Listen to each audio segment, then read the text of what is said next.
보겠습니다. 사도행전 17장 22절에서 31절까지만 봉독해 드리겠습니다.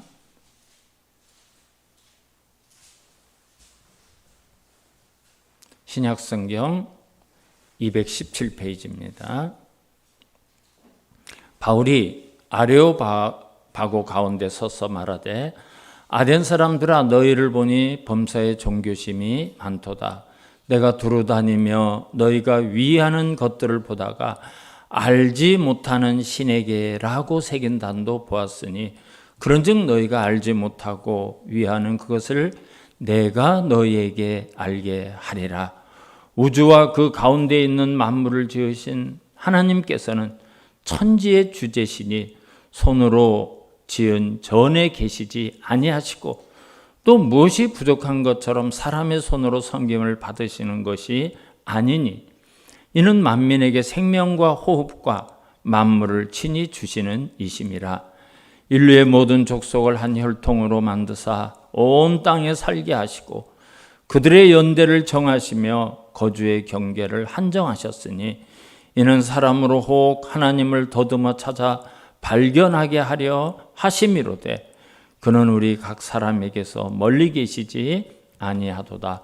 우리가 그를 힘입어 살며 기동하며 존재하느니라. 너희 시인 중 어떤 사람의 말과 같이 우리가 그의 소생이라 하니 이와 같이 하나님의 소생이 되었은즉 하나님을 금이나 은이나 돌에다 사람의 기술과 고안으로 새긴 것들과 같이 여길 것이 아니니라. 알지 못하던 시대에는 하나님이 간과하셨거니와 이제는 어디든지 사람에게 다 명하사 회개하라 하셨으니 이는 정하신 사람으로 하여금 천하를 공의로 심판하신 날을 작정하시고 이에 그를 죽은 자 가운데서 다시 살리신 것으로 모든 사람에게 믿을 만한 증거를 주셨음이니라 하니라. 아멘. 할렐루야. 우리가 지난 시간에 이어서 계속해서 아덴에서의 바울의 모습을 살펴보겠습니다. 이제 사도 바울이 마게도냐로 와서 빌립보, 데살로니가, 베레아를 가면서 복음을 전하다가 유대인들의 박해 때문에 오다 보니까 아덴까지 오게 되었어요. 이 아덴이라는 것은 지금의 그리스 수도 아테네를 얘기해요. 옛날 이름이 아덴입니다. 그 당시에 철학과 학문과 모든 종교의 중심지가 바로 아테네예요. 지금도 굉장히 많은 유적이 남아있죠. 그래서 그 많은 관광을 갑니다. 우리가 지난 시간에 본 16절을 보니까 아덴에서 바울이 그들을 기다리다 그랬어요. 이제 사도 바울이 혼자 유대인으로부터 피난 와서 베레아에서 혼자 여기에 오게 되었어요. 그러니까 바울과 디모데 같은 일행을 기다리고 있는 것이 아니라 바울이 아덴에서 그들을 기다리다가 이 말의 뜻은 그들이 오는 동안 바울이 하나님께 물었어요. 하나님, 왜 저를 여기로 보냈습니까? 하나님이 여기로 보냈으면 형통케 하시지 왜 이렇게 도망가고 매를 맞고 감옥에 들어가고 환난을 맞게 하십니까? 하나님 뜻이 뭡니까? 이렇게 기도하면서 기다리는 시간을 가졌는데요. 바울의 눈에 들어오고 바울의 마음속에 들어온 것이 있었어요. 그것은 이 아테네 사람들이 너무나 많은 우상을 섬기는 거예요. 곳곳에 우상의 신전이 있고 모든 사람들이 수많은 우상이 가득하고 그것을 섬기는 것을 보고 마음에 격분하여 그랬어요. 마음에 격분하여. 바울의 마음이 막 격한 이런 감동이 아니라 감정이 일어났어요. 이 원문의 뜻을 정확히 말씀을 드리면 그의 영이 분통이 터졌다. 그런 뜻을 가지고 있는 그런 말. 얼마나 그들이 우상에 빠져 있는지. 근데 하나님이 바울이 혼자 일행을 기다리는 동안에 그거를 보게 하신 거예요. 아테네 백성들이 얼마나 불쌍한가. 그들이 얼마나 우매한가. 그들이 세계의 학문, 세계의 철학, 세계의 가장 뛰어난 지혜를 가지고 있다고 자랑하고 있지만 얼마나 어리석고 허망한 인생을 살고 있는가, 그거를 보게 하신 거예요. 그 당시 아테네에는요, 얼마나 민주주의가 발달이 되었는지 아고라라는 광장이 있어요. 그 광장에서 누구나 나와서 자기가 가지고 있는 지식을 발표해요. 정치적인 견해를 이야기합니다. 종교에 대해서도 이야기합니다.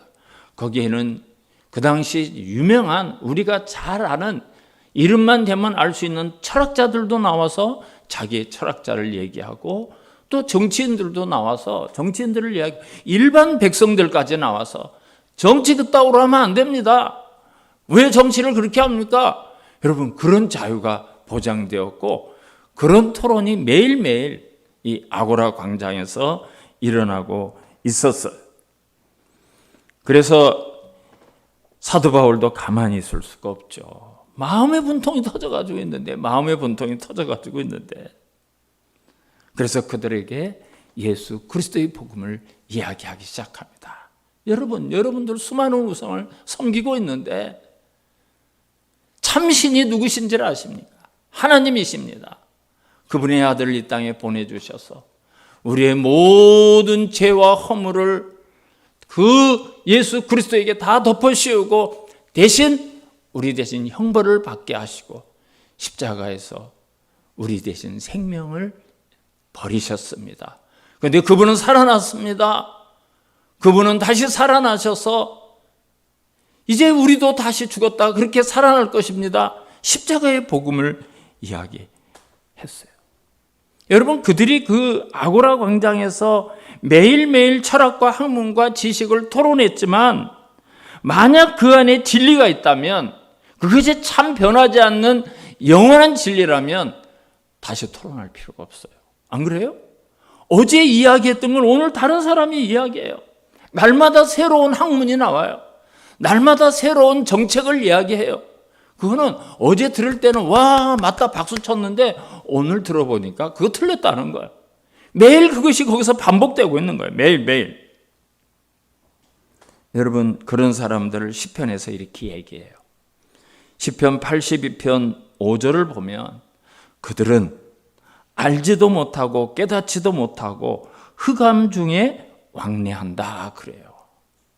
자기들이 지식을 얘기하지만 사실은 알지도 못하는 거예요. 사실은 진리를 깨달은 것 같지만 진리를 깨닫지 못하는 거예요. 어둠 속에서 더듬고 있는 거예요. 어둠 속에. 지금도 세상 사람들은 그렇게 살아가요. 세상 사람들은.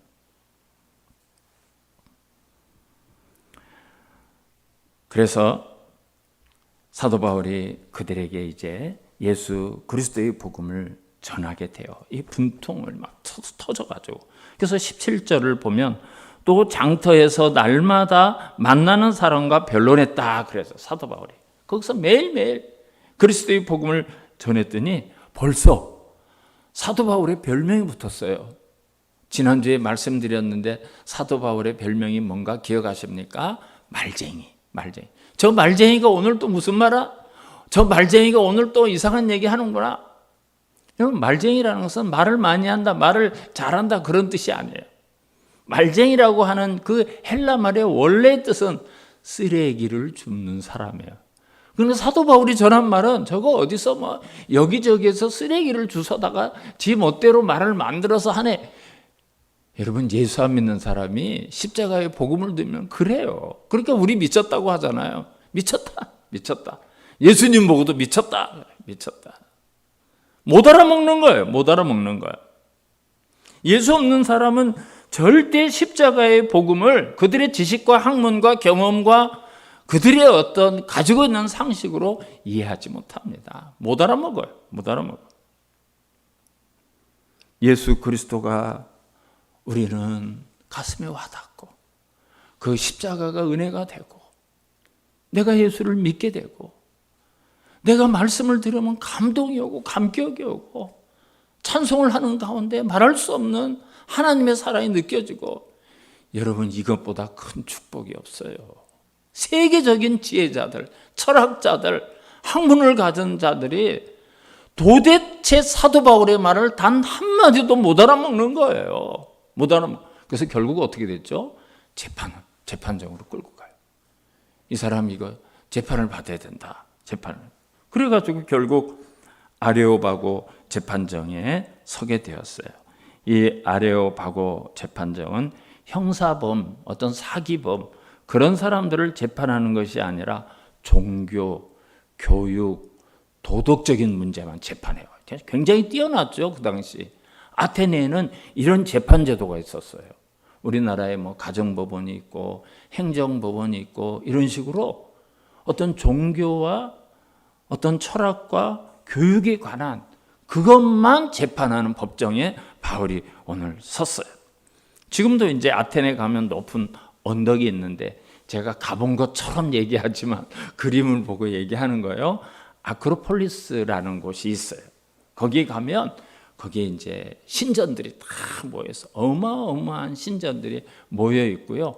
거기에 이 바로 아레오바고 재판정이 있는 거예요. 사람들이 지금도 아테네를 관광하는 주된 목적은 이런 신전을 보러 가요. 정말 어마어마하게 크기 때문에 그런 신전을 다 보고 아크로폴리스를 아테네 가면 반드시 이제 보게 돼요. 거기에 아레오바고가 거기에 있어요. 근데 아덴 사람들이 바울에게 요구하는 것은 지난 시간에 본 19절하고 20절을 보면 네가 말하는 이 새로운 가르침을 우리가 도대체 모르겠다. 이거 도대체 네가 말하는 걸 우리가 도저히 알아먹을 수 없다. 그 이상한 것을 우리에게 들려주는데 무슨 뜻인데 우리 좀 알아야 되겠다. 너 재판을 받아서라도 거기서 좀 해명을 해라. 이래가지고 이제 그 재판정에 이제 끌려온 거예요. 그래서 바울의 아레오바고 설교가 시작되는 거예요. 거기서 이제 설교하는 거죠, 뭐. 예수 그리스도에 있어서 설교하는 거예요. 우리 23절을 한번 볼까요? 23절을 다시 보겠습니다. 내가 거기에서 이제 설교를 하는 거예요. 내가 두루 다니며 너희가 위하는 것들을 보다가 알지 못하는 신에게라고 새긴 단도 보았으니 그런즉 너희가 알지 못하고 위하는 그것을 너희에게 알게 하리라. 야, 너희들이 알지 못하는 신이 도대체 뭔가를 알지 못하는데 내가 너희들에게 그걸 설명해 주겠다. 그렇게 사도 바울의 설교가 시작이 돼요. 그래서 첫 번째 사도 바울이 아테네 시민들에게 이야기한 것은 하나님이라는 신, 여호와라는 신이 온 천지의 주인이다. 이렇게 이야기를 합니다. 24절에 그에게 우주와 그 가운데 있는 만물을 지으신 하나님께서는 천지의 주제신이 손으로 지은 전에 계시지 아니하시고 그랬어요. 여러분, 이게 매우 중요한 얘기예요. 천지를 지은 신이 있다. 천지를 지은 신이 있다. 천지를 지은 신. 아덴 사람들은요, 모든 게 다 신이에요. 범신론이라고 얘기해요. 범신론. 아니, 낮에 해가 너무 뜨거워요. 그래가지고 막 뜨거워가지고 열사병이 걸려가지고 쓰러졌어요. 이야, 해가 무섭네. 우리 해를 달래야 되겠다. 해를 섬기는 신을 만들어요. 비가 안 와요. 농사를 못 져요. 그럼 비가 오는 신을 만들어요. 바다에 배를 타고 나가야 되는데 풍랑이 무서워. 그러면 바다를 달래는 신을 우리가 만들어서 제사를 드리고, 우리나라도 뭐 어선들이 먼 그 원앙으로 나가고 먼 바다로 나가면 뭐 용왕께 뭐 제사를 드린다 이래가지고 무슨 굿신 뭐 이런 게 있지 않습니까? 사람들에게 그런 게 있어요. 두려워하는 거예요. 농사가 잘한대. 그럼 농사신, 오만 신, 눈에 보이는 게 다 신이에요. 자기들이 무수하는 건 뭐 다 신이, 다 신. 범신론. 모든 자연이 신이 아닌 게 없어요.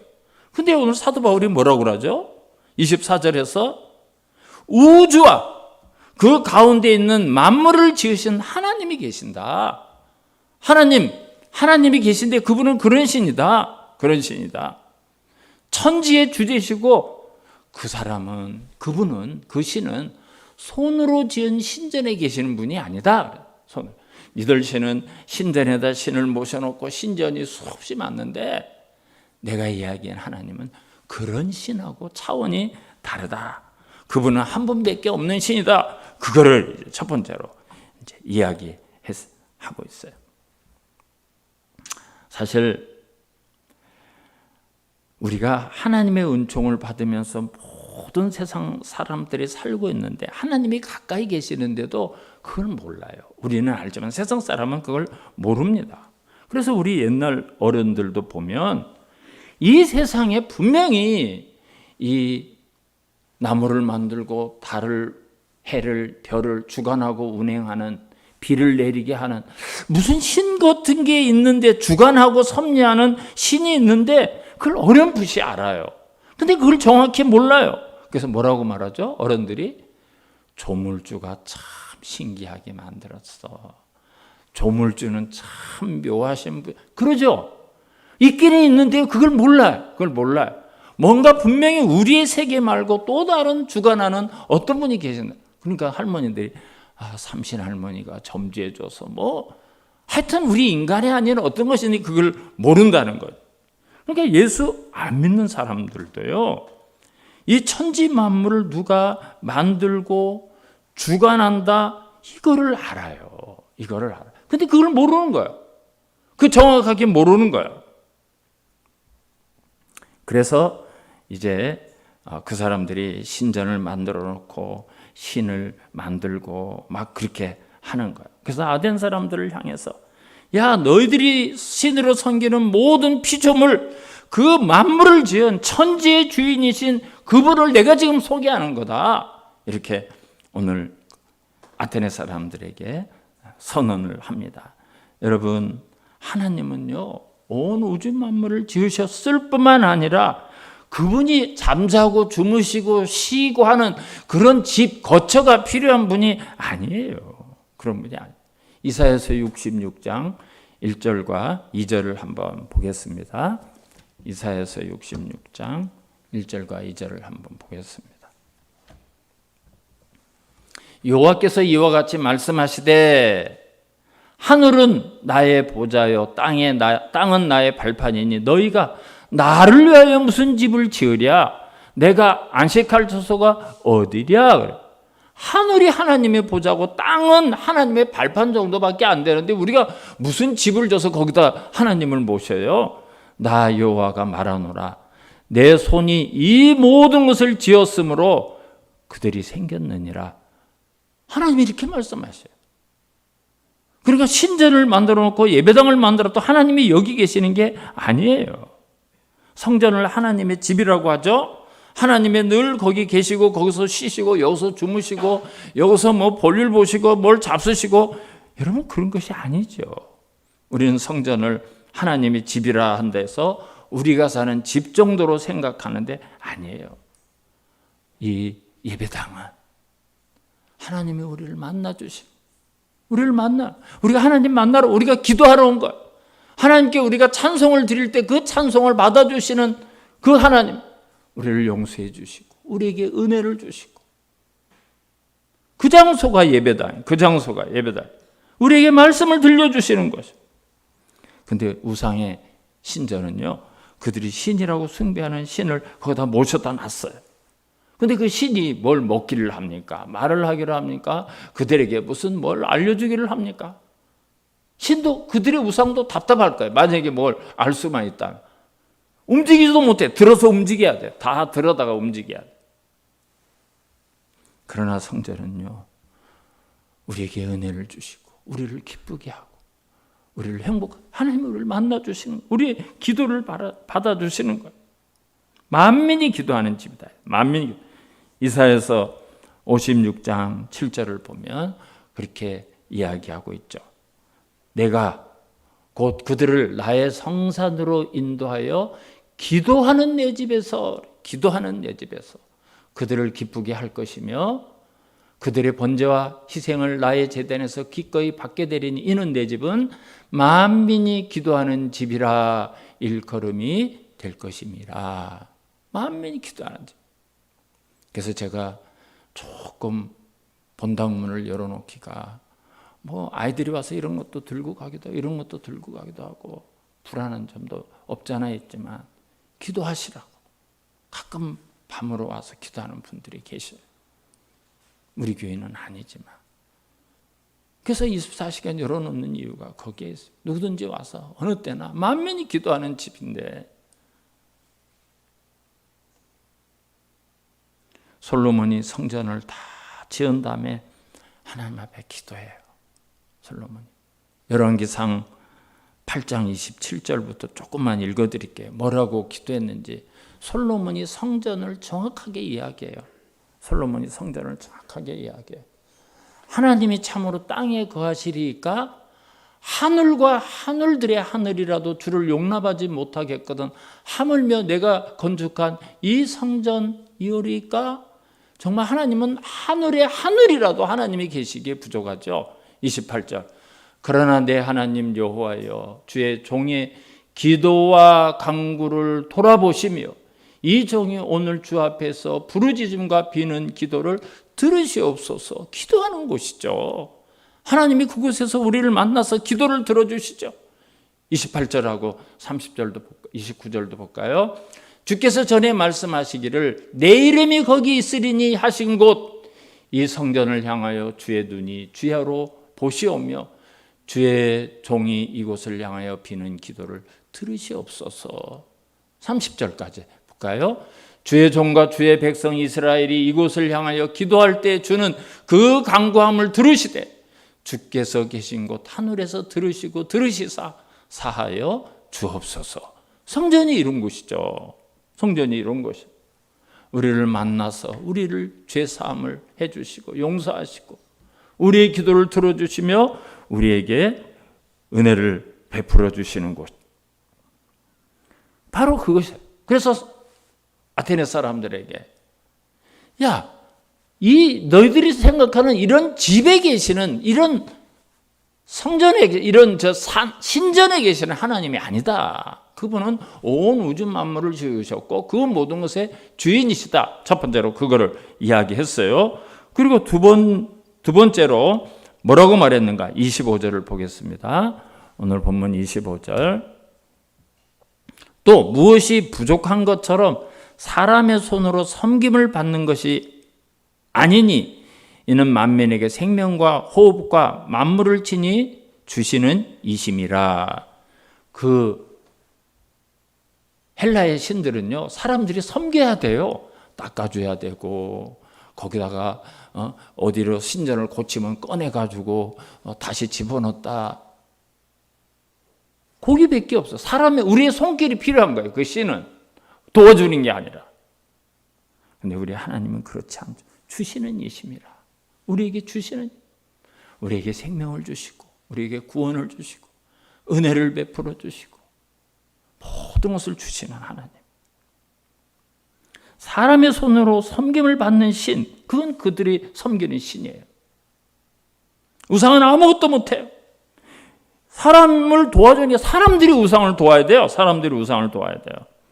그러나 하나님은 그런 아테네의 신들과 다른 분이시죠. 모든 사람에게 언제나 긍휼히 여겨주시고 자비를 베풀어 주시고 은혜 베풀어 주시는 하나님, 우리 하나님 은혜 베풀어. 골로새서 1장 17절을 보면 또한 그가 만물보다 먼저 계시고 만물이 그 안에 함께 섰느니라. 모든 만물이 다 그분의 거예요. 다 그분의 손 아래에 있어요. 또 욥기 12장 10절을 보면 모든 생물의 생명과 모든 사람의 육신의 생명이 다 그의 손에 있느니라.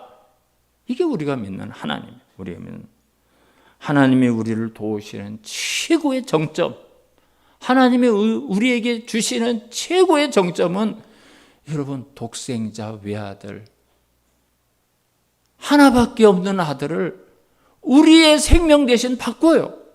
우리가 대신 죽어야 될 자리에서 그분은 자기의 아들을 십자가에 내서 우리 대신 형벌을 받게 하고 우리 대신 죽게 하고 우리를 살려주셨어요. 그분이 우리 하나님이에요. 하나님은 그런 분이에요. 그러니까 로마서에서 사도 바울이 그러죠. 아들을 아끼지 않고 주시니까 우리에게 못 주실 것이 뭐가 있느냐? 우리에게 못 주, 아들도 주셨는데, 그렇게 해서 구원한 존재가 우린데, 그렇게 해서 구원한 존재가 우린데, 자기 아들을 아끼지 아니하시고 모든 사람을 내어주시니가 어찌 그 아들과 함께 모든 것을 우리에게 주시지 않겠느냐? 로마서 8장 32절에 그렇죠. 그러니까 여러분, 하나님은 무엇이 부족하고 우리의 도움이 필요한 분이 아니에요. 우리가 하나님을 섬긴다는 것은 하나님이 부족해가지고 우리가 섬기는 것이 아니라 그분의 은혜를 받고 그 은혜로 살아간다는 믿음의 고백을 하는 거예요. 믿음을 고백. 그게 우리가 하나님을 섬기는 거예요. 하나님이 얼마나 부유하신지, 그분이 주신 은혜가 얼마나 풍성한지, 얼마나 넘치는지 그 고백을 하는 거죠. 이 자리에 나와서. 세 번째, 27절을 한번 보겠습니다. 27절.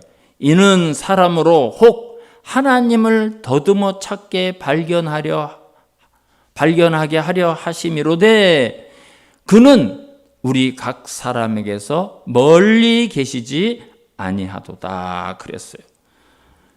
이런 신전에 있는 신이 아니다. 하나님은 땅과 하늘에 충만하시지만 멀리 계시는 신이 아니라는 거예요. 멀리 계시는 신이 아니다.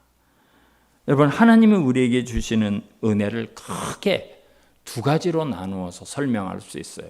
하나는 일반 은총이라는 게 있고요. 또 하나는 특별 은총이라는 게 있어요. 일반 은총이라는 것은 예수 안 믿는 사람에게도 줘요. 악한 사람에게도 줘요.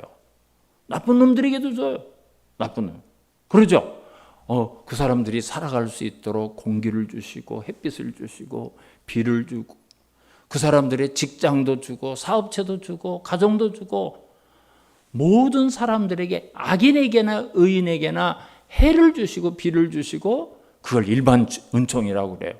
그러니까 예수 안 믿는 사람도요 다 일반 은총을 받고 살아가요. 하나님이 그렇게 자비로우신 분이요.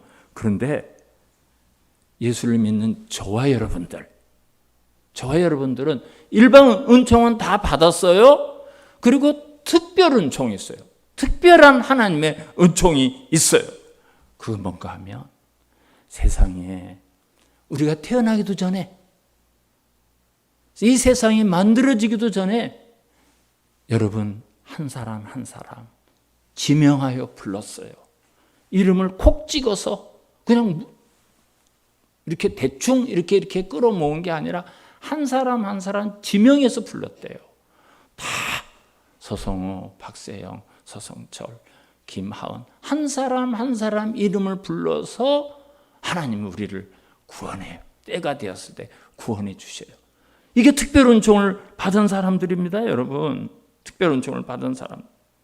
그리고 우리가 때가 되어서 하나님 전에 나와서 이제 그리스도인이 되었는데 하나님 말씀이 들려지는 거예요. 아, 이게 그 말씀이지? 이해가 돼요. 믿어져요. 은혜가 받아져요. 그 세상 사람들은 야, 너 도대체 무슨 소리를 하는 거야? 저 말쟁이가 무슨 얘기하는 거야? 너 법정에 가서 얘기를 그래도 못 알아먹어요.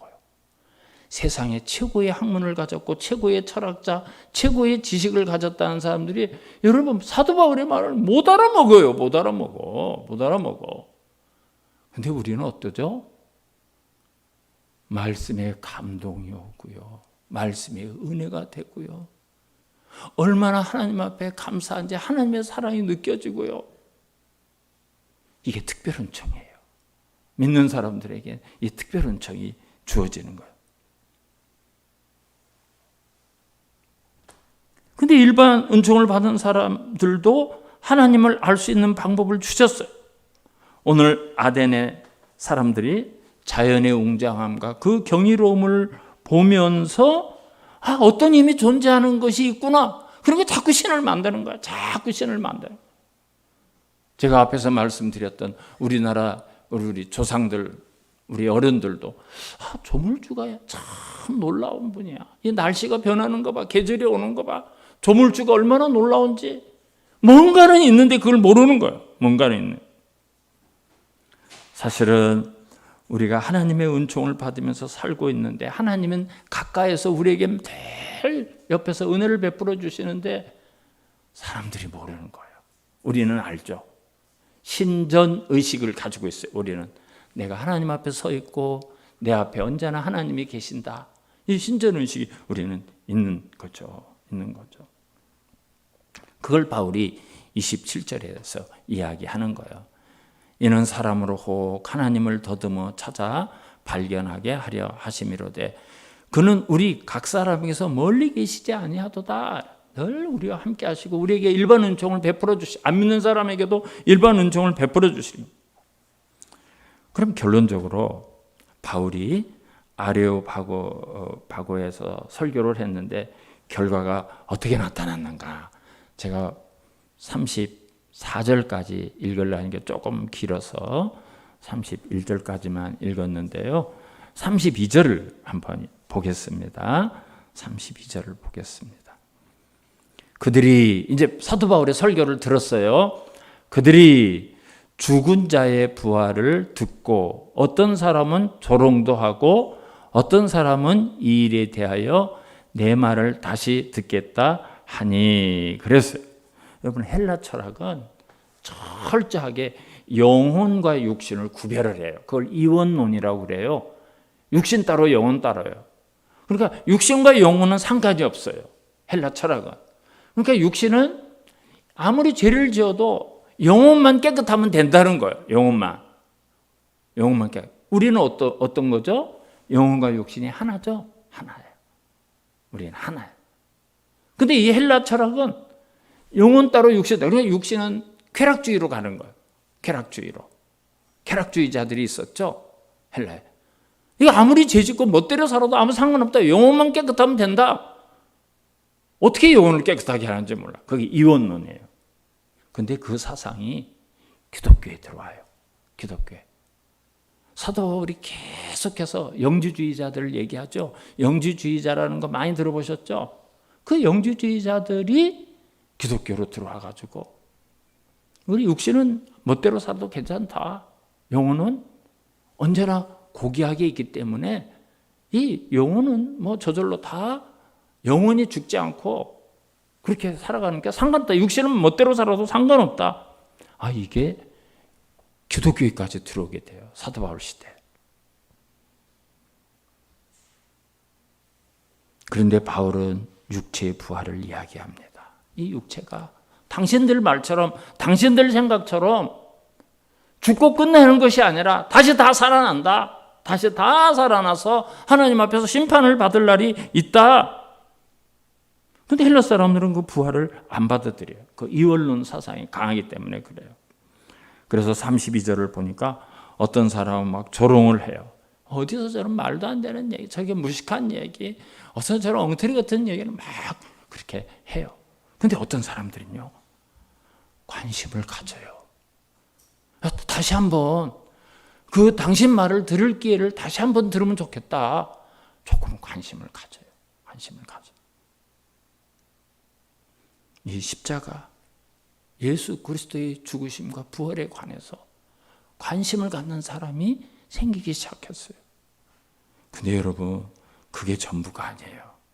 우리 34절 우리 다 같이 한번 읽어보겠습니다. 우리 34절 결론으로 우리 마지막으로 한번 다 같이 읽어보겠습니다. 몇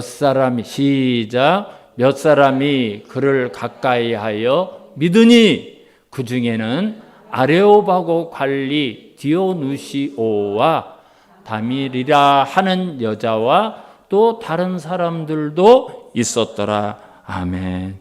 여러분, 사도 바울이 이 아레오바고 법정에서 설교를 했는데, 예수 그리스도에 대해서 소개를 했는데 믿는 사람이 생겼어요.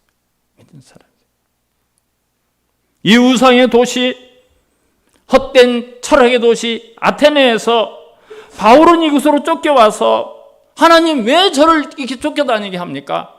내가 아시아에서 복음을 전하려고 했는데 하나님께서 성령으로 막으시고 예수의 영으로 막으시고 하나님께서 나를 강제적으로 이곳까지 오게 하셨으면 형통하게 하시고 잘되게 하시고 뭔가 신나고 뭔가 복음을 전하는 재미도 있게 하시고 뭡니까 하나님? 이런 마음을 가지고 있었어요. 이런 마음을 가지고 있어요.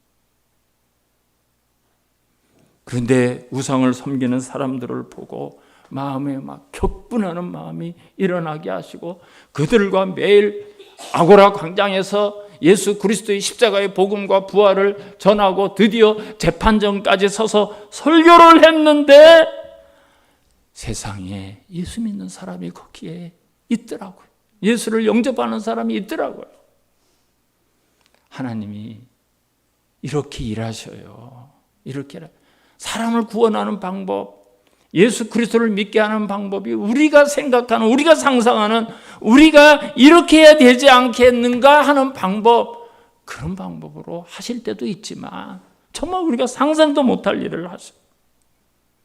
바울이 고통을 당할 때, 어려움을 당할 때, 외로울 때, 고독할 때 상상도 못했어요. 그런데 그 재판정의 관리가 내가 예수를 믿겠습니다. 당신이 소개한 그 예수 그리스도 그거 믿겠습니다. 그 관리가 저를 찾아와요. 또 여기에 나오는 이름을 가진 또 이름이 있죠. 다말이라 하는 여자, 또 다른 사람 몇 사람이 예수를 믿겠다고 찾아옵니다. 여러분, 여기에 아레오바고 관리 디오누시오라는 사람이 있죠. 이 사람은 기독교 교회사의 이름이 나와요. 교회사 이름. 이 사람이 어떻게 되는 줄 아십니까? 아테네 교회의 초대 감독이 됩니다. 얼마나 놀라워요. 하나님이 이렇게 일하셔요. 사도 바울이 전한 그 복음을 듣고 이 디오누시오라는 사람이 예수를 믿고 아테네 교회가 생겨지는데 감독이 돼요. 감독이 돼요. 도미티안 황제 박해 때 이분은 순교를 당하게 됩니다. 순교를 해요. 순교를 해요. 얼마나 놀라운 하나님의 섭리예요.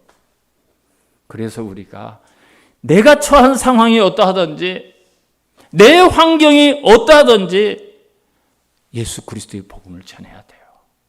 하나님은 그 복음을 전하기 위해서 어려움을 주실 때도 있어요. 그 복음을 전하라고 그 사람을 만나게 해서 어떤 때는 원수가 되게 해서 자꾸 만나게 하시고 어떤 때는 친구가 되게 만나, 어떤 때는 가족이 되게 하고 하나님은 그런 방법을 통해서 택한 백성을 구원하셔요. 그렇게 일하시는 거예요. 하나님만이 참신이셔요. 하나님만이 우리가 상상하지 못한 방법을 통해서 우리를 구원하시고 우리에게 은혜를 베풀어 주시고 하시고자 하는 일을 하십니다. 저와 여러분이 겸손하게 모든 상황 속에서 하나님 앞에 순복하고 하나님에 의해서 아름답게 쓰임받는, 귀하게 쓰임받는 성도들이 되시기를 주님의 이름으로 축원합니다.